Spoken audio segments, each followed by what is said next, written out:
Yo, what's happening, people? It's your boy Khalid. Just finished watching the Arsenal-Everton game where we suffer our second defeat of the season, and it was a hard watch. I'll be honest with you, that was a very, very painful watch. I didn't see it coming.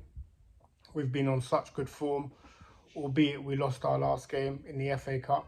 Completely different competition. We've been doing really well in the league, and it was a hard one, that one, because we just never got going. I mean, we started pretty well. We started okay-ish, but after 20 minutes, I mean, Everton came into it, and you know, they got the new manager syndrome. Goodison Park was rocking, and you know, I've got to say it, they probably deserved it on the balance of play. They probably had the better chances in the game, and it was a very surprising performance. I didn't see it coming, and you know, it was a horrible game to watch. I mean, it was typical Sean Dyche team, you know, the way they just slow the game down, you know, time wasting. But look, they played some good football as well, and they utilised their strengths, and you know, they got the win, and it piles some pressure on us now. You know, we've got Brentford at home next, and then Man City, which is going to be an enormous game.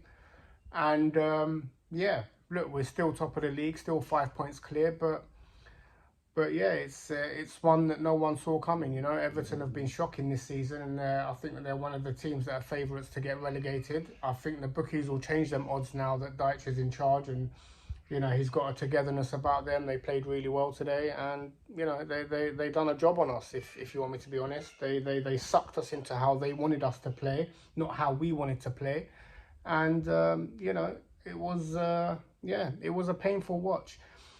Coming on to the players, I thought there was poor performances all over the park today. In particular, I thought Martinelli had a poor game, Odegaard, poor game, Nketiah was quiet, Xhaka was quiet.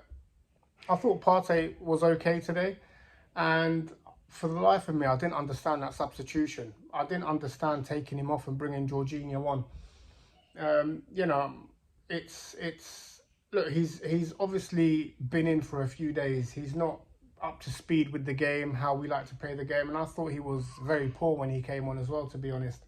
I didn't understand that substitution, unless Partey's got a nick or a knock or he didn't feel right. But yeah, Trossard done well when he came on. He played better than Martinelli. But look, this young group of players need to regroup. The manager needs to, you know, he needs to get into them now and say, look, we need to learn from this, we need to grow from this, and if we're serious about winning the league, we can't be putting on too many performances like that. But all in all, look, we're 5 points clear. We've got to look at the positives. Only our second defeat of the season, and you know, hopefully we'll do better against Brentford at home next week, and then we've got Man City after that, and then we'll see where it takes us. But yeah, all in all, very, very disappointed today. Very disappointed. But yeah, look, good luck to Everton. They played well. They probably deserved the win on the balance of play. And yeah, nothing more I can say, really. Peace.